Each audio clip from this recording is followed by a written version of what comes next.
It's the short bus Saturday. It's the short bus Saturday. It's the short bus Saturday. Short bus Saturday. It's the short bus Saturday. It's the short bus Saturday. It's the short bus Saturday. Short bus Saturday.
Yo, what's poppin' everybody, man? What's cracking with y'all? I'm Gigi, man. You tuned in to the Green Gorilla channel. It's the place where black men can express themselves freely, straight up with no chasers, man. Shout out to y'all, man. Also, shout out to all the haters out there, man. I know you lurking and shit. Peace to y'all, man. Hope you passing a good day, man. If you're just not coming in, man, like the video, share the video, man. Subscribe to the channel. You know the business. Also, if you're so inclined, man, share the video, man. Share the damn video, bitch. Share the video, bitch. But anyway, man, like I always do, I want to give a shout out to all the people who support, not who denigrate and hate. So, in that vein, man, let me shout out all the members of the Green Gorilla channel, man, the people who help me pay the bills and to keep things going, man. Shout out to Darian Anderson, Tiger Crane Shakir, David White, Volcanist, Truism the Storm, Victim Olympics, Chief Akachi 22, Sherlin Woe, Forever Blessed, and Gilded Quan. Big up to y'all. Shout out to Irvin Reed, Mariah Flamethrower, Maggie Thompson, Adrian Capoy, Lyric Starseed, Mrs. KP Bailey, Raiz Muajid, Salty Balls, Andrew 416 Reform, and Black Swerve 404. Big up to y'all.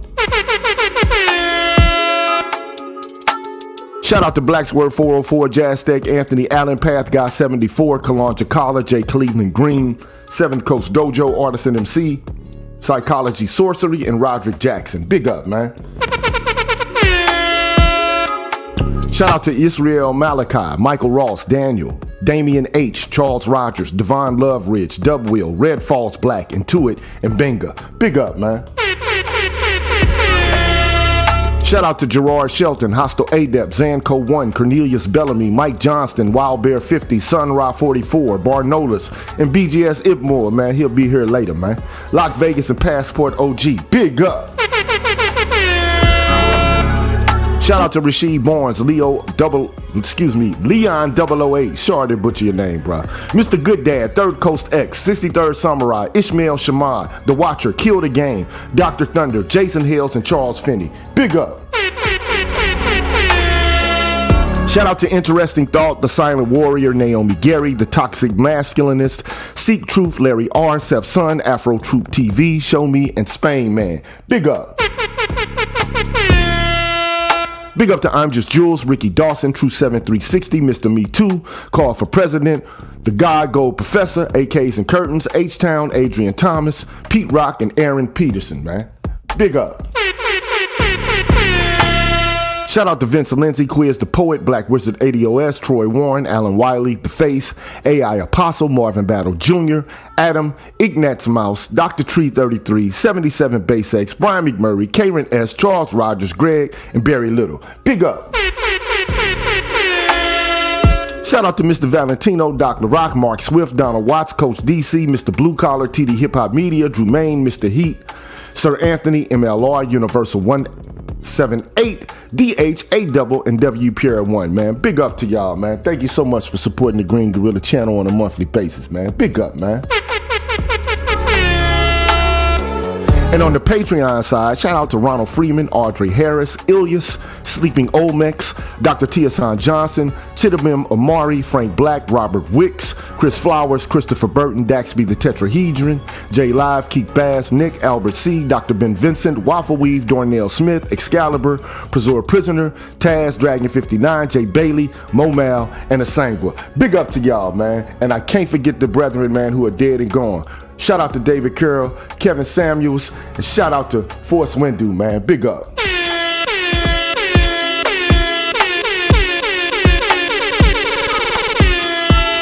Thank you so much, man. Y'all deserve a round of applause, man. Thank you so much for supporting the Green Gorilla channel, man. I really and truly appreciate that, man. And if you're wondering how you can support the channel on an ongoing basis through a monthly pledge, here's how you do it, man. I'll be back with the business. What's good, everybody? I'm the G with a PhD, and you're tuned in to the Green Gorilla channel, the place where black men can express themselves freely, straight up, no chaser. Today, I want to introduce you to my new membership program that consists of 5 levels where you can invest in the Green Gorilla channel on a monthly basis and receive level-specific perks. Memberships are special because they improve the quality of the content of the channel and will help me to be able to keep the channel going. Now, to participate in the Green Gorilla channel membership program, all you have to do is hit the join button, which is located right next to the subscribe button on my channel page. Now, for all of my subscribers who decide not to participate in my membership program, nothing will change. The content will keep coming the way it always has. Thanks for watching, and be careful out here, people. Bless. All right, man, we back. You know what it is, man. I'm GG, man. You're tuned in to the Green Gorilla channel. It is what it is, man. It's the first of the month. Cash your checks and come on. It's a Saturday, February 3rd, man. And we getting it in. I brought a friend along, man. The much esteemed, they call him the master teacher. It's the Black Gnostic Speaks. What's cracking with you, bro? Hey, Dr. Gigi, what it is, man? What's up, man? What's cracking with you, bro? How's that California weather treating you right now, man? That's 70 degrees and calm, man. You lousy man. I ain't gonna say it, man. Shut your mouth. Shut your mouth.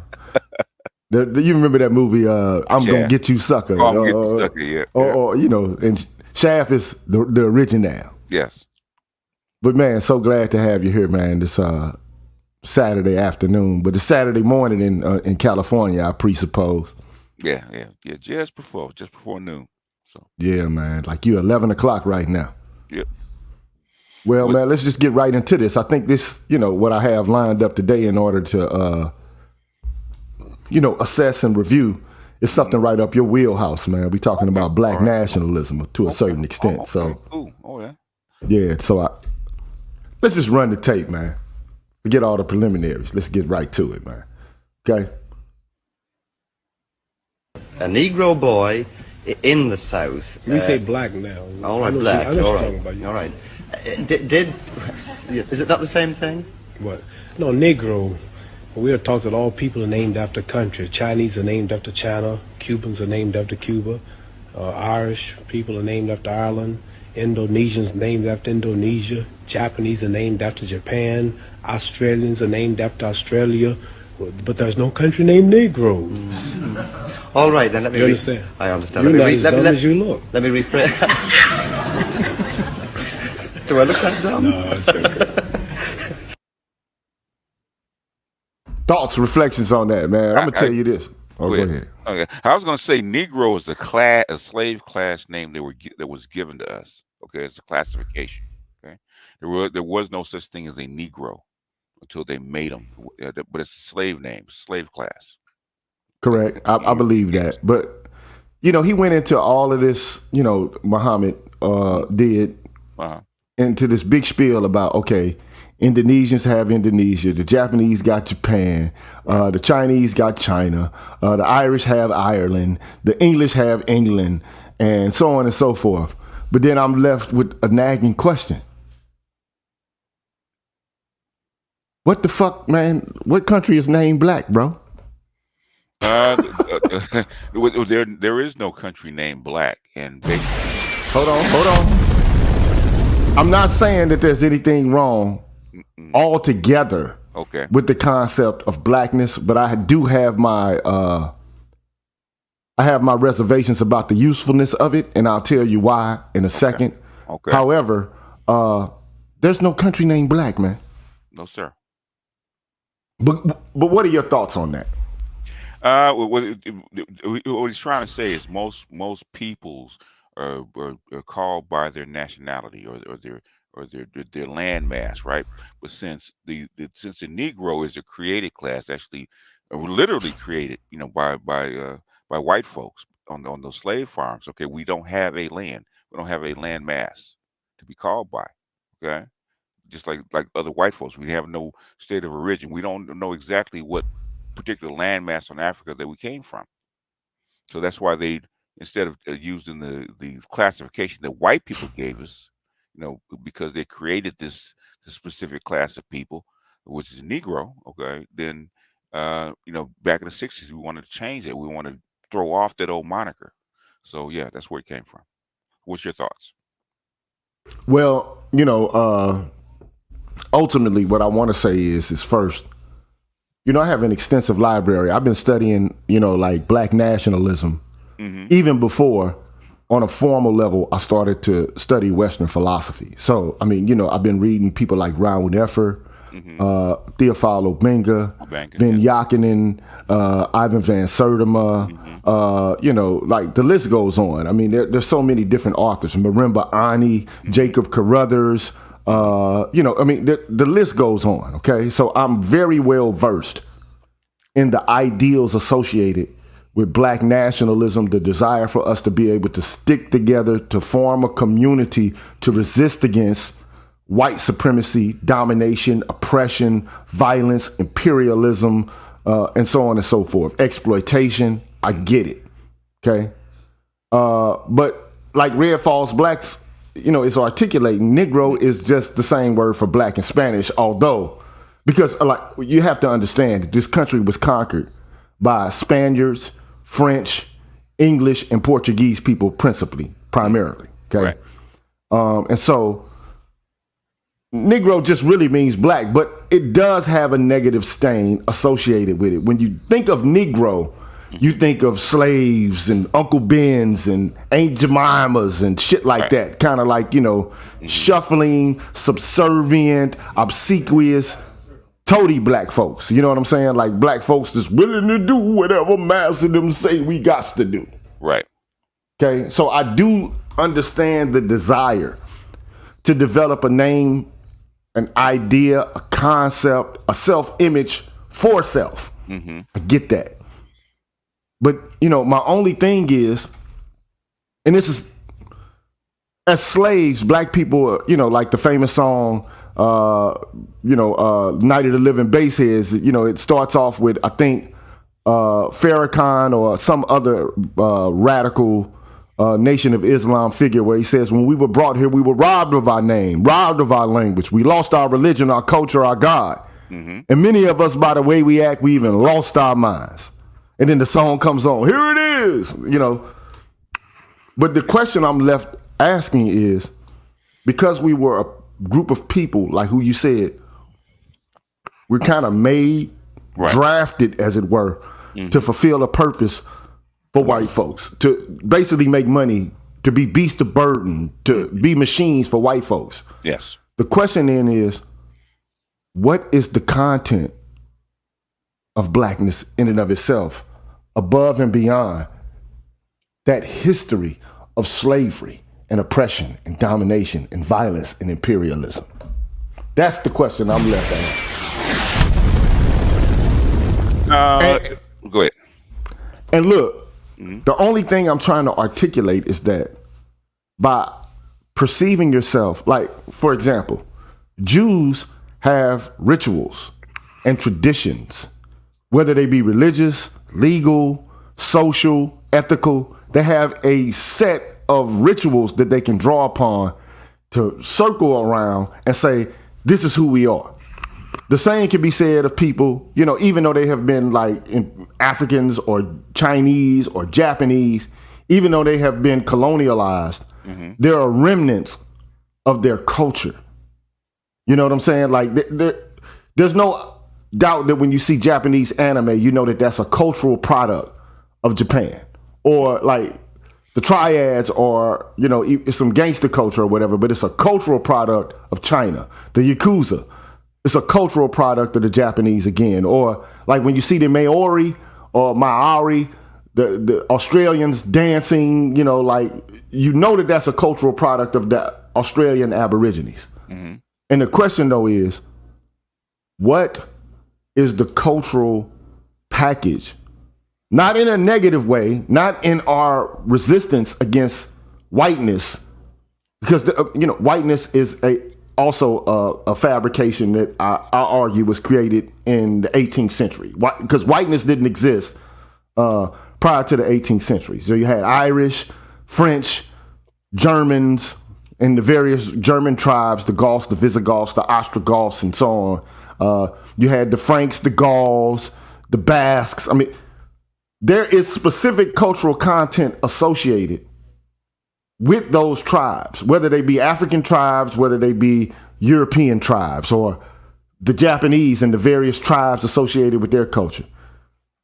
What is the content of blackness beyond it being a definition offered up in distinction to whiteness? That's the question I'm asking. Well, basically, if you really think about it, and I'm trying to remember the brother's name, Quaco Person Lynn, he actually documented this stuff, right? 50% of what we call American culture is African culture, right? Your music, your dance, your food, the crops that you grow, okay? Some of your art, some of your a lot of your architecture comes directly from the continent, because the Europeans did not have those skills, right? They know how to grow rice or sugar or cotton, okay? Your clothing, the fiber of your clothing itself is directly from the continent, right? So the way that capitalism is formed itself comes directly from our culture, okay? It wasn't run that way. Oh, So, uh, which is why even to this day, there is American music is African music. You know that yourself because you study this kind of stuff, right? I recently did a video on the African origins of rock and roll. Rock and Okay, roll, and also country music, right? Your gospel music, or the music they sing in church, comes directly from the African continent. Your beats, okay, comes directly from the African continent. So, a lot of it's so African culture, Black African culture, is so interwoven in American culture, you can't separate it anymore. Okay, that's why it's so unique. that's true. But So, the only thing I'm trying to tease out here, BTS, hmm is that blackness, in my view, politically, okay, is defined by its opposition to yeah, whiteness. yes, Okay, hmm and so what I'm trying to do is highlight a critical point that historically and sociologically, the identity of blackness is constructed in opposition to whiteness and through the lens of white supremacy. hmm It's not unique to blackness because many identities are formed in response to an oppositional other. But my viewpoint is that this oppositional definition can limit the perception and development of a group's identity, and specifically our identity here in America, okay? To the point where we can't even acknowledge and notice or recognize what elements of culture we brought with us and what has maintained itself or remained as vestiges that we can't even identify for ourselves because we don't really study, okay? that's part of it. Yeah. And also, I think, in terms of blackness, I want to assert the following, man. There's something of an ethical community that's missing from the content of blackness. And I think that in the 70s and in the late 60s, they were trying to develop one because black nationalism was at a high point then. Yes. But today, you start talking to people about pro-blackness, Pan-Africanness, and trying to recover the vestiges of culture that's been lost, they don't want any part of that shit. Now, and to me, that's dumb. That's just my viewpoint. Why would you not want to know from whence you came, even if there's a disconnect between you and what came before? Okay, why would you not want to have some knowledge, even if it's just academic, in the sense of I just know descriptively what it is? However, also, my viewpoint is this. An ethical community is one where the members of that community share values, they share practices, they share rituals, and they have understandings about those rituals, those values, and those practices that guide their behavior, independent of external oppressive structures. Okay? So what I'm trying to suggest is that blackness is predominantly shaped in response to oppression. Yes, of course. And it struggles to develop a unique ethical framework that's disconnected from that oppression. So there's an outward viewpoint about what blackness is, fighting the power, resisting against, the struggle and all of this.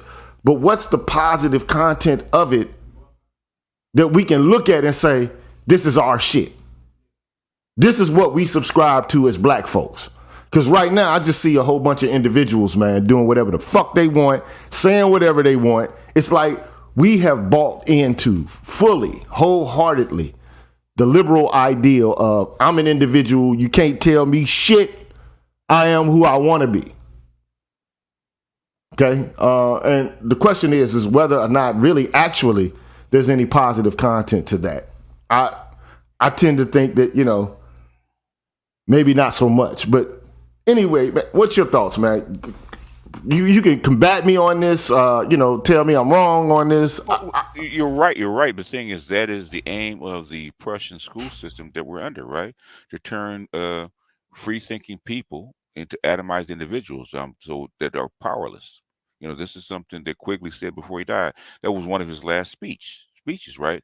This neoliberal idea of individuals, made on the right and the left, made people powerless. Right.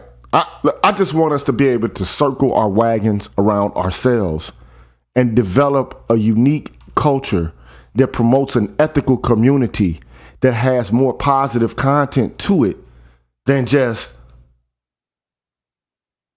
what's offered or proffered up during Negro History or Black History Month. Like, okay, Harriet Tubman delivered the slaves for the railroad. Like Martin Luther King marched on Washington. Like, that's cool, but there's nothing, in my viewpoint, there's not a great deal. Now, I'm not saying that fighting or resisting against oppression and domination is not substantive. I'm not saying that. Mm-hmm. But I'm saying, what can we use from what the people from the past used as forms of resistance to develop forms of resistance today and to develop a more substantive, content-wise, ethical community now that can help us mitigate the circumstances that we find ourselves in, and even beyond if we overcome those circumstances? Who are we authentically? Okay? But let me shout out Red Falls Black, man. $10. He says we are a new race. True that, man. Thank you so much, sir, man. Appreciate that. He says we are like the replicants in Blade Runner, a slave race that is physically superior to their creators, but imbued with a short shelf life to make us disposable. God, a lot of people did say that about Blade Runner, that the Blade Runner were the black people, the slaves built superiorly to actually do work. Yeah, and then but programmed. That's the issue with being a slave, is that you are, as you said earlier, you're programmed right to adopt a certain set of values or to forget a certain set of values, because autonomy is not something that's valued in the psychology of a slave, man. Can't go thinking for yourself, nigga.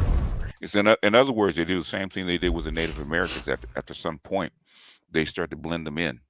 Okay, so that you lose the so-called racial identity. Okay, and that's admixture is normal, and that's what normally happens. If you look at even the Chinese, they still have a kind of like 50 different ethnicities, right? That still float around in China, right? But the thing is, they're all blended into one cultural identity called Chinese. Also, I want to say this. Whiteness is also something that, people from Europe have, they created it. Like, the point I turn to is Bacon's Rebellion, because prior to that, when they talk about European immigrants coming to America, right, they still use their ethnic or their like tribal or national affiliations, like the Irish or the French or the Dutch or the Portuguese or the Spanish or something like that, or Italian or Polish or something like that. But you begin to see this kind of nomenclature of European tribalism or nationalism reduced or boiled down into whiteness. Yeah, that's directly the biggest thing. That's why I keep pointing to it. Right, the biggest thing is Napoleon in Prussia in Germany. Right, okay, because Napoleon ran through most of Europe and into Russia. They wanted to make sure that didn't happen again, so they formed this compulsory thing they called compulsory education, right? Free education in Germany, called the Prussian school system, right? To brainwash an identity, forge an identity into the people, right? That's where whiteness came from. Whiteness did not really develop until 1850 with the compulsory education, okay? And then once you forge all these people together and teach them the same way, then they forge a white identity. That's where it came from. In fact, that's what it was actually for. And then, I think 1830s, I do believe. Yeah, go ahead. Right. But the unique thing about that is, in the same manner that blackness conceals what I would consider to be cultural particularity in terms of the content, the positive content of culture. Right. Like rituals, practices, actual values. Whiteness also conceals cultural particularity to people who are European. Right. They don't know what their tribal affiliations are, or they don't regard them as very important, right? What's important is that I'm a Rams or in this case, I'm a Kansas City Chiefs fan. Yeah. Okay, I am a professional. Like I go to work and I do X, Y, or Z. More about class than about race. But it does refer to your phenotype and what you look like. Yeah. And what position you ought to be able to hold in contradistinction to that of people who are considered to be outside of the racial group. That I will say. But trust me, bro, I've taught philosophy, which is, one could argue, like the seeds of what white people consider to be their like psychological and philosophical identity. And they don't know that shit, man. They don't fucking know who they are themselves. They know what they're like, just like the Matrix. So they think, I mean, so you start off philosophy with the Greeks, okay? And then it goes to like the Romans in the medieval period. Then it moves from there to Europe itself. And then now it's like Catholicism and then that kind of stuff, yeah, and on up. But most of the philosophers were priests, were they not? Many of them were, especially during the medieval and during the modern era. I mean, that's because the European world was basically ecclesiastical. I mean, like the church was able to impose its will on European peoples for a very long time. We started like ever since Constantine, the Emperor of Rome, like during the first 100 years after the so-called birth of Christ. I mean, they fucking ran the European world for centuries.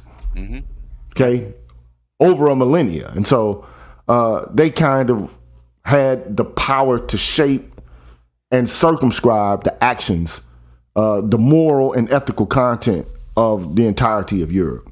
So it stands to reason then that most of the people who are thoughtful and reflective would be priests or somehow associated with the church itself. So, but anyway, man, I got some more related to this subject. We don't have a great deal of time, but this is thoughtful to me. I mean, this is something worth pondering over. Okay, that's just my viewpoint.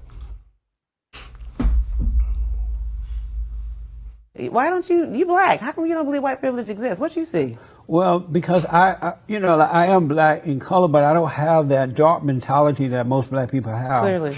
I see, she said clearly, I see that white people have the same struggles and things that we have in that What type of they have struggles to do they make their have? marriages work.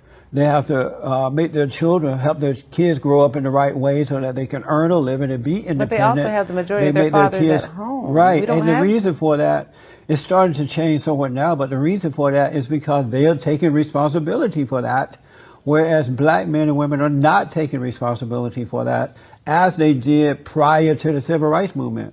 Black people are blaming it on their lack of self-control and self-containment.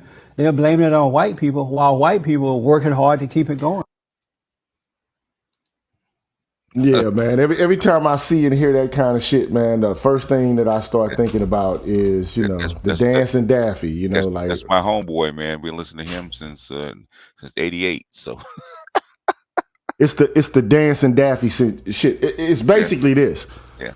Negroes ain't the only people that got it hard. White people have it hard too, and they trying to work and keep their families together too, and they just seem to be able to do a better job at it than us. And the reason we are where we are is because of some sort of cultural flaw that we have. Okay, that's the conservative position. There's a cultural deficit. There is a cultural deficit and a cultural flaw, but who put it there? Say it again, black man.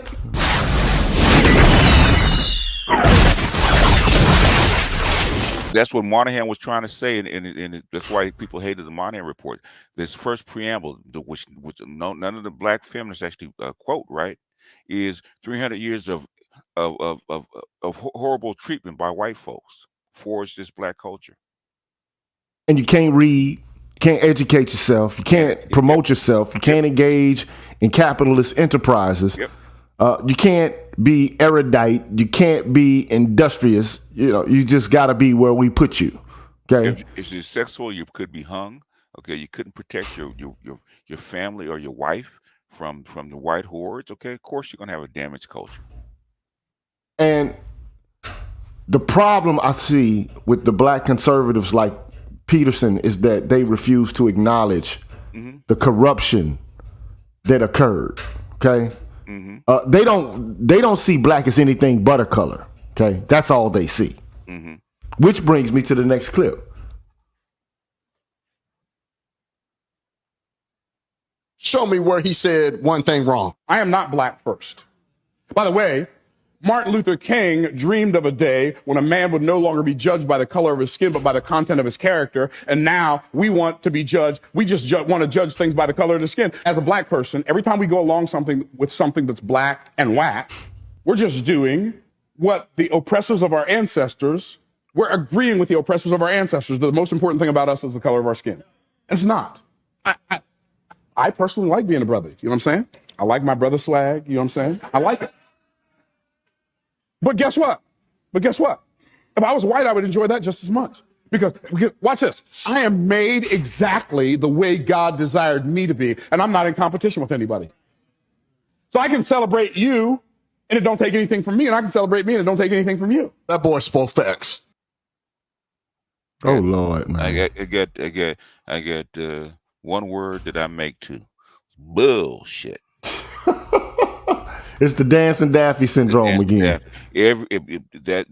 Even white Europeans are in competition with each other. Precisely.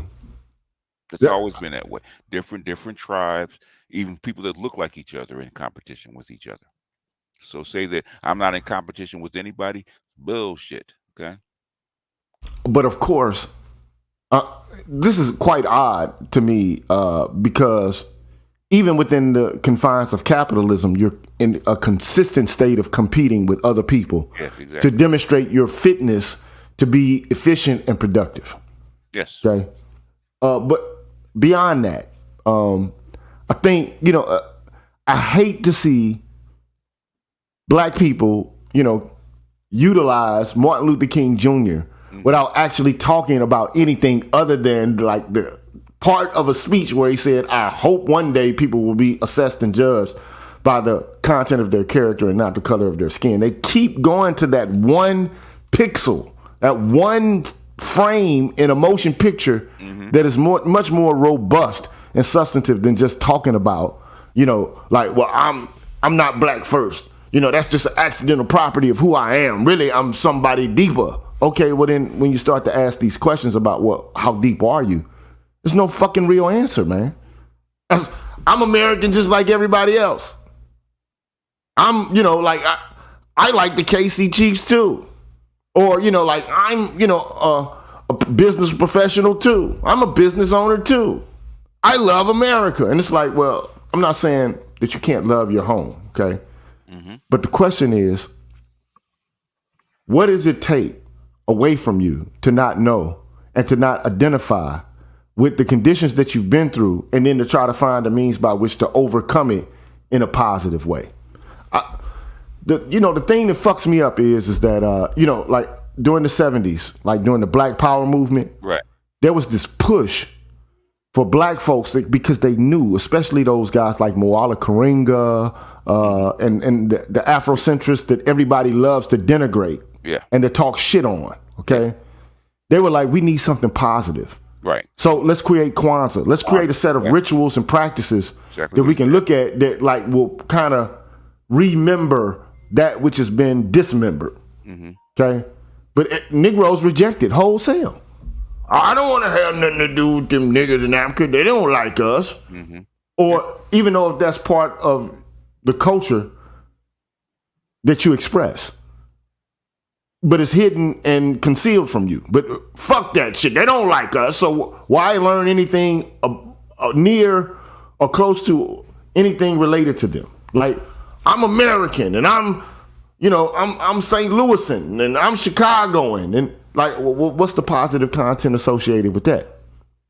Like, it's like we're just individuals that exist within like a historical vacuum. And I just think it's fucking naive. It's ridiculous. It's called racial escapism, right? You're trying to escape reality. because when ask Michael Brown was what color he was when he was walking down the street of St. Louis. Okay. Yeah, but look, this is what Charles Irby says. He says, I don't have an issue with black Americans not having any interest in a fake holiday. And all holidays are fake. They're all created by people. Yes. And the question is, like whether that holiday is something that affirms your identity and creates a set of values and practices in behalf of an ethical community that works to help you deal with the world in a psychological, I dare say, a spiritual way. Okay, like, what do you have? Like, you got niggas barbecuing on the 4th of July, like they were like made independent, or Labor Day or Memorial Day, right? They're all made up. We got, what is it? I think it's called Columbus Day. Okay, it's made up. We got St. Patrick's Day. I've seen so many niggas out there putting on green and shit on St. Patrick's Day. Like, Valentine's Day is a made up day, right? Same. Every holiday, there is no holiday in existence that's not fake because they're all man-made. They're all artificial. Mm-hmm. Okay. But the question is, like, what do the holidays you observe do to affirm your presence, your identity, and to develop an ethical community in the world in which you live? When he created Kwanzaa and where he named it certain things, he wanted to bring some parts of your cultural identity from the continent back to the people. So actually embrace the colors and the names and the principles that came from the people from whence you came. That's what it was created for. But I ain't no African. You know what I'm saying? Like, check your DNA, okay? I'm just, fuck them niggas over there. You know what I'm saying? They don't love us. You know what I'm saying? So why should I learn anything about them over there? So what are you, European? Where you come from? Where's your identity?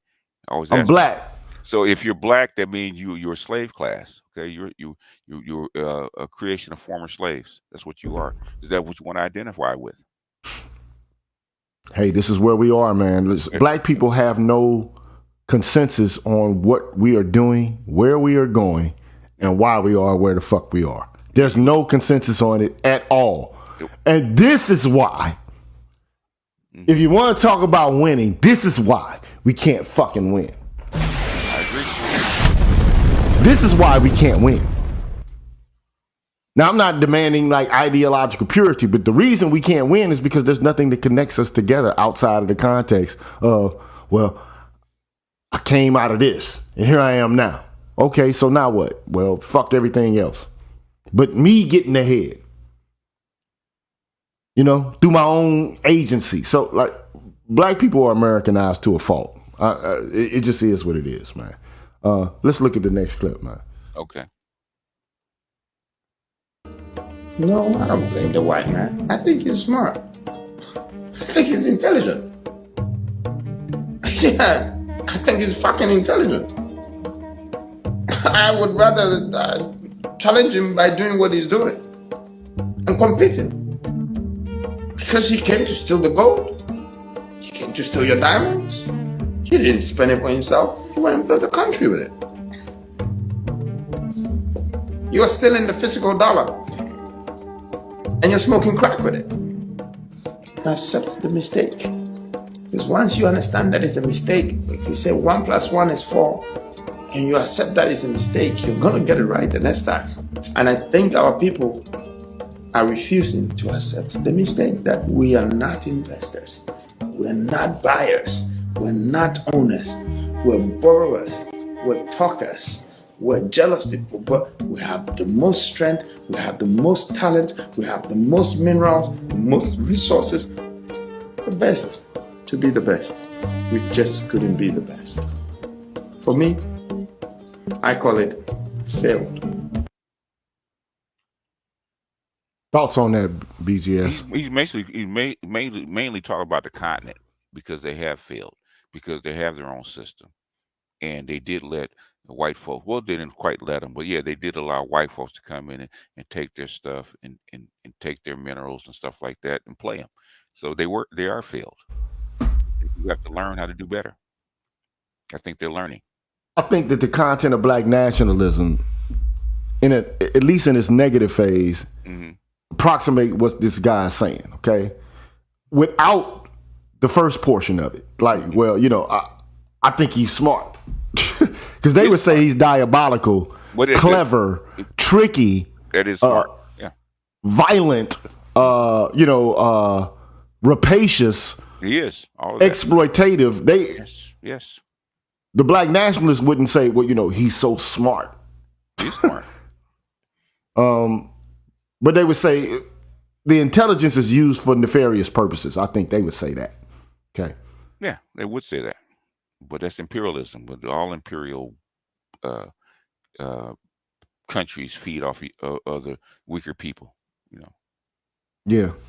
So you're right, Venom K. I'll buy that. Okay. That yes, being crafty is smart. I'll buy that. Okay. Yeah. I get that. Okay. Yeah. So basically saying there's something deficit wise that we're undergoing that we didn't have to go through, and we went through it precisely because we weren't on alert. That's partially true. And the thing is, one thing, you're a philosopher. You're pre-Socratic philosopher, so you know how history moves. Okay, if history moves in a certain way, sometimes it's just their time, and I believe with white folks, it was just their time. I was listening to Jeffrey Sachs talk about it. Right, a lot of what happened with white folks, with them being able to dominate the planet, was luck. Correct. I believe that to be the case, man, for sure. And I'm not saying good or bad, but good on them. They took advantage of their luck and their position and try to maximize it. And so far they have. But at some point, that their time is up. Okay. They had something beneficial working for them. And I think what was beneficial was that a Roman emperor named Constantine took a bunch of tribal Europeans and unified their identity around Christianity. Partially, yeah. That's a big part of it. And did they continue to fight and kill each other? Yes, they did. But they had ideals, whether they be religious or not, esoteric or not. Those ideals put them together and made them identify as connected in a way that we didn't have. Okay, specifically Africans. They did not have. Like the Muslims had Islam to unify them. We had nothing to unify us in some sort of continental way. Yeah, we know our civilizations had died. Okay, so Africa was going through a dark age, so it was. Man, you said a lot right there, sir.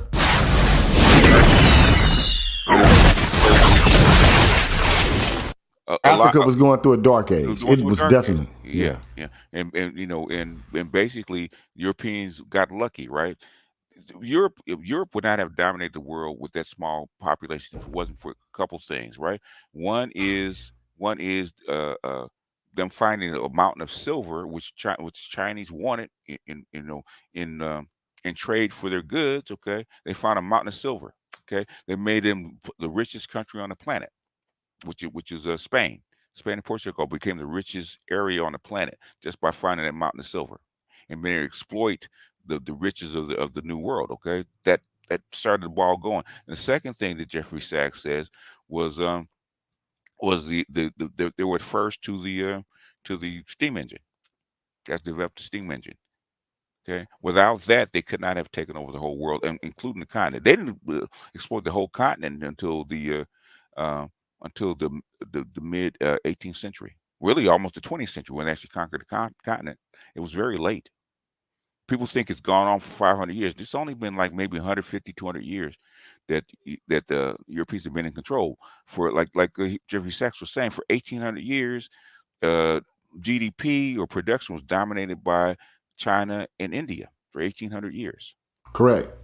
And also, like science and like the arts were pushed by the Muslim world.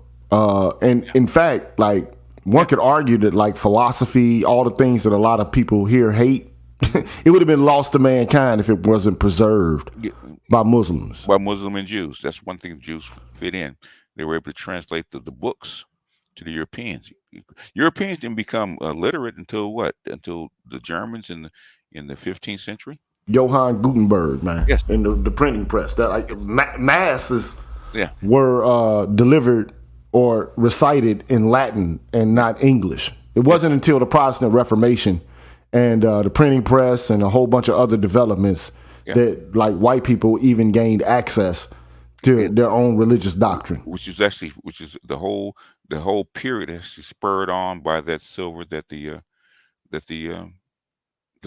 Spanish and the Portuguese found in the New World. But I'm just reticent to say that white people are intelligent and they're smart and all this shit. I think they're diabolical, nefarious, and crafty. They are smart. Yeah, that's smart. You know, exploitative and all that stuff. You know, it's called, look in the comic books, right? The evil geniuses that do a lot of damage are smart. So this is true. This is true. I give you that. Kudos to them. Okay, that doesn't mean they're righteous, but they're smart. You know. For sure. Let's move on. We got 9 minutes left, so let's move on, man. Okay. Will you read your super chat?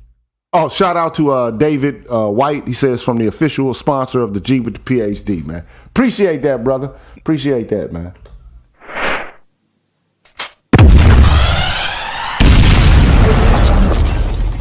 Appreciate that, brother, man. Straight up, for real. Appreciate that. Let's move on to another one, man. I don't care about slavery. Uh-oh. Or the Holocaust. Oh, man. Oh, goodness. All I know is I always loved making my Clarence a plate. What's that, Grandma? Well, when we came up, it was different from the way it is now. When a black man went out into the world, they treated him like he wasn't a man. So the least I could do when Clarence came home was make him a plate. Wow.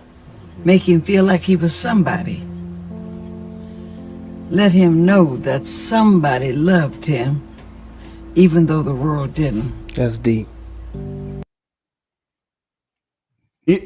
Forget for a minute that the guy has like Baphomet. Okay. Okay. Don't worry about his aspect of, kind of like reacting. Just look at the content of what Marla Gibbs had to say. Right. I mean, ultimately, all she was saying was the black man was so despised, his character so maligned, that one of the things I wanted to do as a wife was to make sure that he felt like somebody in my presence. Mm-hmm. Where the fuck is that today, man?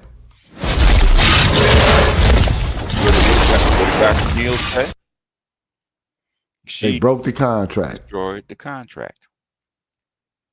She broke the contract, man. Yeah. So basically, the black family, as my partner calls it, was survival units. A way to actually keep the population and the people going, right? As best they could. Survival units. And that was part of the survival. Make him incur so that he wouldn't just often kill himself and would have nothing. He had to do something, right? To make him, keep him going, And all he had was a family. All he had was his wife. So, and then when the women didn't need us anymore, guess what they did? Destroy the contract. They tore the contract up, man. That's just like, man. I said, I got a new baby daddy called Uncle Sam. Okay. Damn, boy, that's a hard pill to swallow. It is a hard pill to swallow. But the thing is, we got to swallow it, okay, and move on. Got to be black pill about this shit and move on. The last thing I want to show is something that is unconnected to everything that we've just explored before, which one could argue probably is not the greatest thing in terms of continuity, but just made me think, like, what the hell is this? So it puzzled me a bit. So let's look at it and forget the messenger. Listen to the message and let's try to determine if actually she's correct in what she's saying. Let's just keep it all the way 100. All of the hottest female rappers are all ex-strippers. Yeah, that seems to be the brand. All ex-strippers. Yeah. Where they and build let's them. keep it all the way 100. They don't write their rhymes, allegedly. Nah, they don't build their bodies either. It just all come put together. Like, I would even appreciate it if they would let the real talented female MCs and ghostwrite for these bitches. But the women ain't ghostwriting they shit. That's the it's niggas. Yeah, it's the niggas. Niggas is writing these bitches shit. Hey, All of these women are out here buying into all of the shit that all of these bitches is saying that's being written by a dude. This is a dude's perspective on how a woman should be talking, and then the other women listen to her and be like, ooh, that's how she talking. That's how I'm talking, girl. Yeah, girl. Hold up. That kind of fucked me up a bit. Why? Well, black women want to be men. This is true. I get that. Like, even like, for example, I did a video a long time ago about black men, you don't need permission to speak. And like, I showed like from America's Next Top Model how this black gay man was teaching all these girls how to walk. Yeah, I remember the that. runway. Yeah. Okay.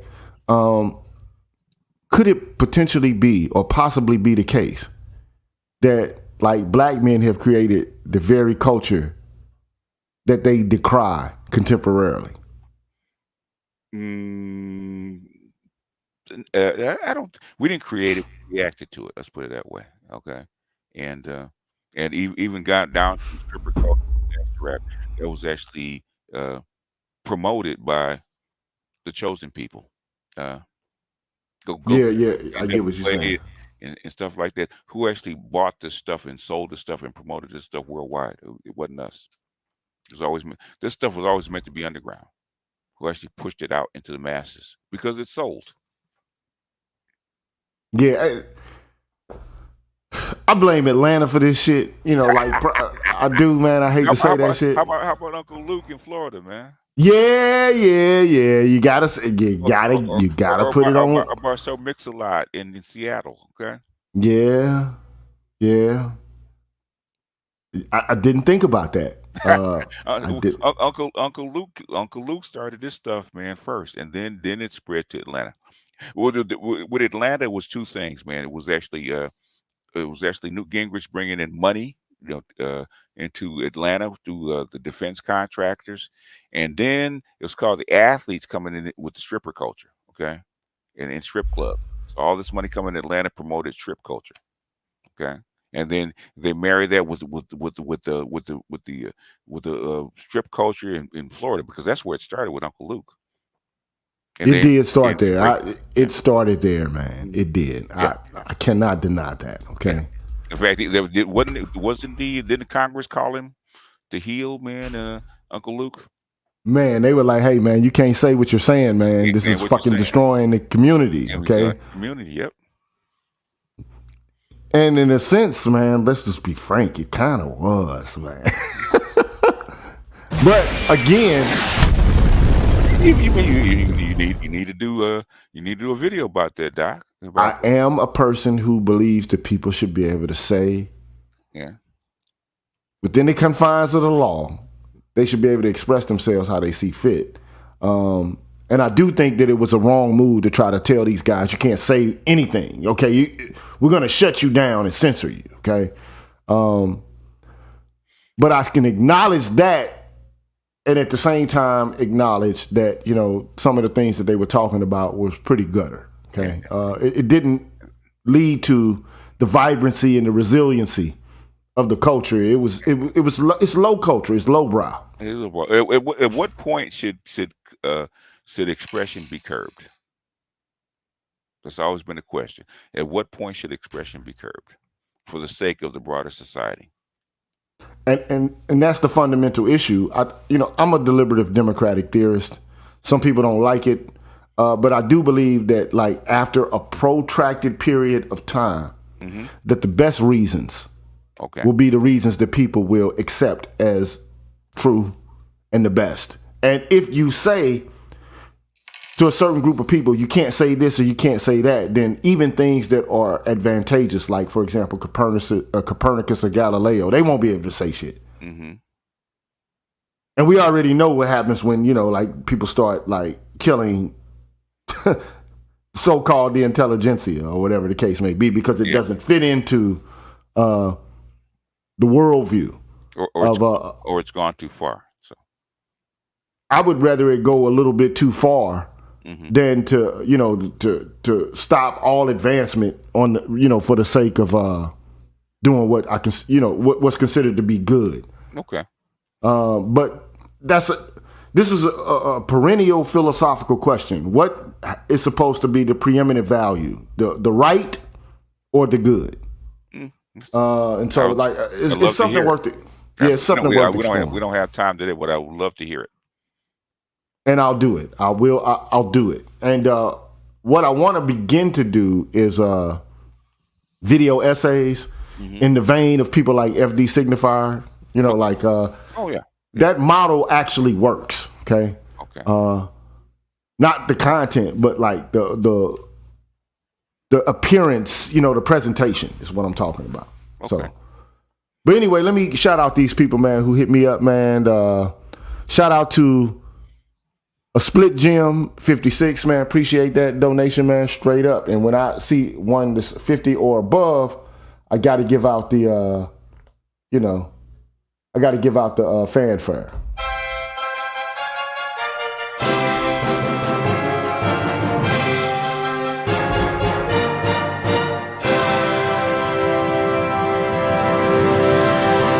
Shout out to you, man, a Split Gym 56. Appreciate that donation, man. And shout out to Leon, man, who says, I found a world full of riches and lacking in white people. It's afterlife that I am in no rush to get to. My deep-seated hatred keeps me here watching their system crash. BGS knows I am entertained. Shout out to that brother, man. Shout out to you, Leon. Man. You and the Joker, huh? Some people just want to see the world burn, huh? I really don't want to see the world burn. I don't. Hey, sometimes you got to be Augustus, and sometimes you got to be Nero, man. Man, Jesus, Nero! Oh my God! I ain't going that. I ain't gonna go that far, because that motherfucker was a pervert and all kind of crazy shit. Well, so was Caligula, but he was much more destructive. Yeah. Boy, that dude was having sex with horses, or like having his horse, his favorite horse, having sex with. He was a nihilist. Okay, example of a nihilist. But anyway, man, look. Shout out to y'all for coming by. I want to let y'all know that today we are, as always. Not always, because we're gonna pump the brakes on this and just do Short Bus Saturday for a few weeks. But we doing a breakdown of the Wheel of Time, episode 8.